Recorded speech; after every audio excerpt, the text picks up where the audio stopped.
do, we're gonna go over the cuts for base.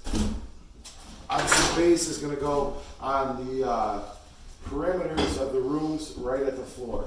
When we install our base, we're gonna have to have scrap locks and we're gonna lift it up the thickness of a piece of base off the ground. And the reason we do that is the carpet layers can get the carpet under the base and it gets a nice termination against the wall. Instead of having to staple it down, they can use tack strip and just tuck it right under there, all right? So on the outside corners, we're gonna do 45-degree bevels and miter all the corners. We're gonna pre-glue them and clamp them together with the Collins clamps, just like we've been doing with the casing. But for the inside corners, we've got to do a different technique. We assume that all the inside corners are 90 degrees when we do this, right? And we assume that because we took pride and built the house as best as we can.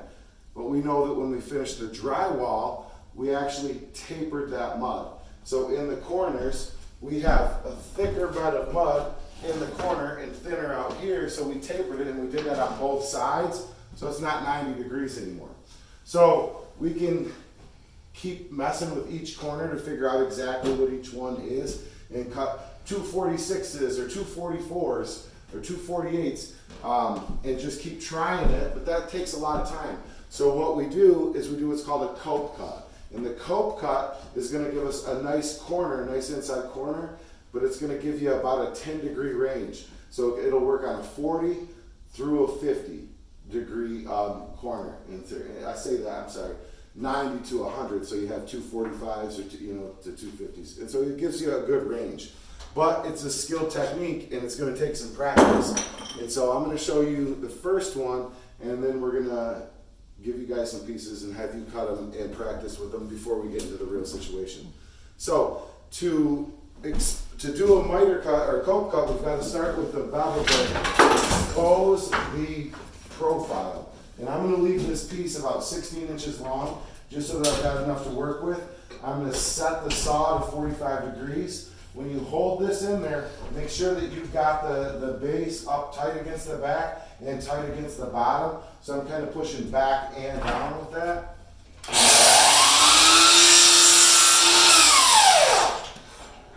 So what I'm trying to do is I'm trying to follow this profile right here and cut it out. And I've got to put a little bit of a back bevel on it so that when I put it in there, if it does have to open up greater than 90, it doesn't bind on the back side. If I just cut that square, anything greater than 90, it's going to bind and it's going to open up and make a crack right there.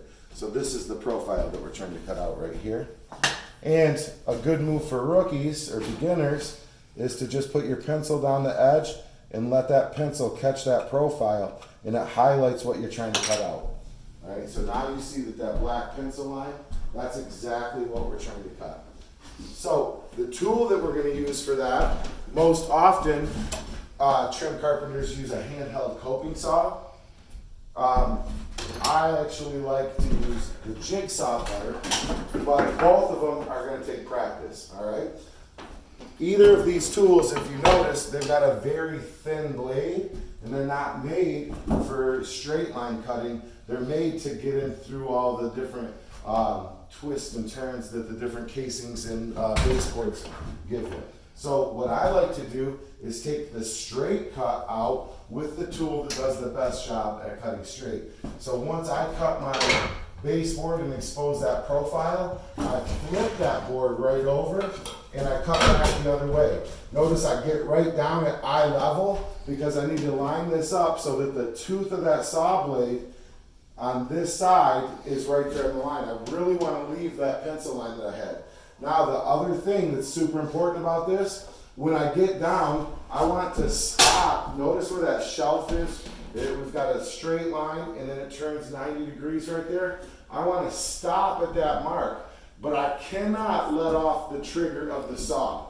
If I let off the trigger of the saw, it's going to dive down instead of coming back up and you're going to overcut. All right, so you'll come down, you'll sneak right up to it, and then you lift the saw right up.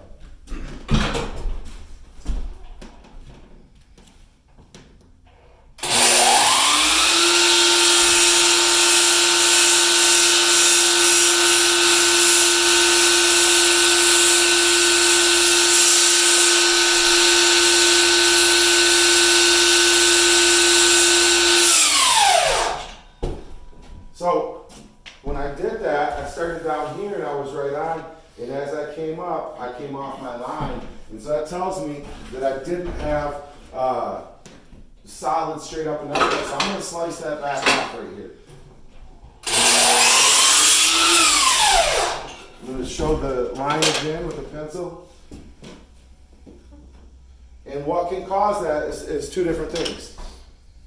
First thing is if I'm not holding that straight up and down over here. The second thing, and maybe the more likely thing, is if we have cupped stock.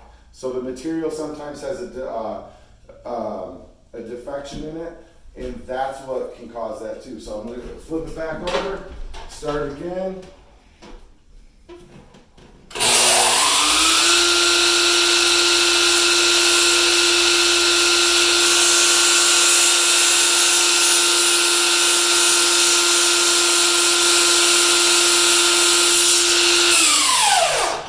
So, same thing.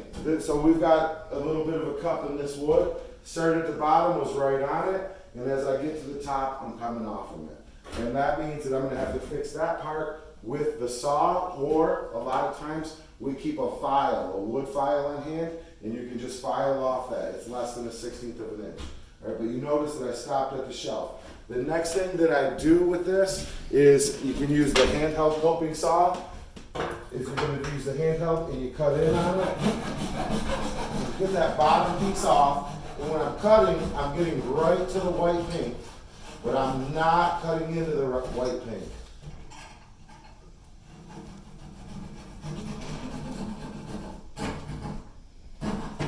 All right, so now what I'm doing is I'm getting that piece right out of there. Now step up a little closer so you can see exactly what's going to happen here. So now I've got that piece out of there, and I've got to chase that profile around. But just how this is back beveled like that, so that, like I said, if we're greater than 90 degrees, we don't bind, I've got to do the same thing on this. So I've got to get that hanging out enough to where I can start with a back bevel on it, and then these saws are set up, and you can switch the saw to what you're comfortable with. And I like to cut on the way down. This one's cut on the way up, so I can flip this blade. Also, we can turn those blades with this to help you. Like if I've got to make my turn, which this one I know I go to the right, I can start out by canting that blade to the right. So I dig in here.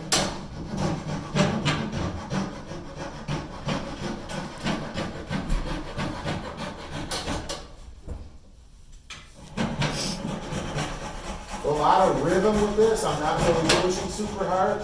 I'm just following along with the profile. And so now you have it. That's with the jigsaw. And what we should have is a nice tight fit in there. Now, a lot of times, like I said, we keep a file on hand so that we can doctor that up and get a nice tighter fit. But right now, you can see that fit over here. And you can see that it fits good from a variety. Right there is probably 90 degrees. Here we go. A little less and a little more. So that's why we do the coat. Now, you see, in just this room, we've got 4 copes that have to go in this room. And that took a little bit of time with that. And so what we've got is technology, right? And so let's see how we can do it with the technology. Start off exactly the same. Cut a profile on it. Flip it over. Now you don't have to have the pencil, especially if you've got good eyes. We've got the light on. We're just trying to get right up to that white line where that primer was. So this is easier on the primer stock because you can see right there.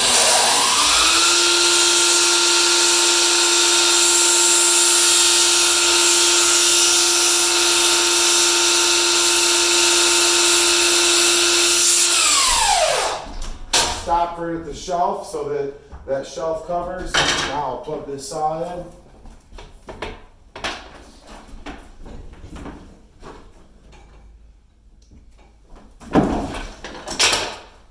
We did upgrade the jigsaw. We've got a nice wood cutting blade, and this is called a Collins cope foot. So we had to take off the base of our regular jigsaw, put this one on there. This is made by Trim Carpenters, and now you can get in.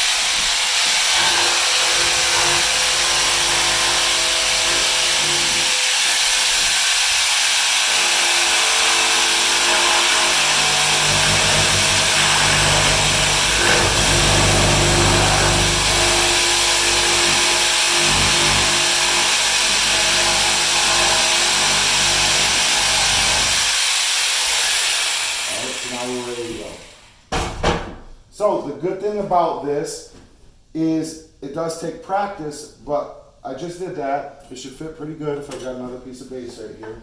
Can line that up, and that's gonna look pretty good. All right, with no sandpaper or file, which we can file it. But let's say I mess up. We're trying to get some practice in here. I can probably do a dozen copes on this short board because now all I've got to do is get that profile and I'm ready to practice again, just like that. All right, so what we're going to end up doing, we're going to cut about a 16-inch piece for everybody. We'll get the back cut on there, and then we can use, I've got more handheld coping saws that we can use, but I also would like to have people give this a shot as well. All right? And that's it.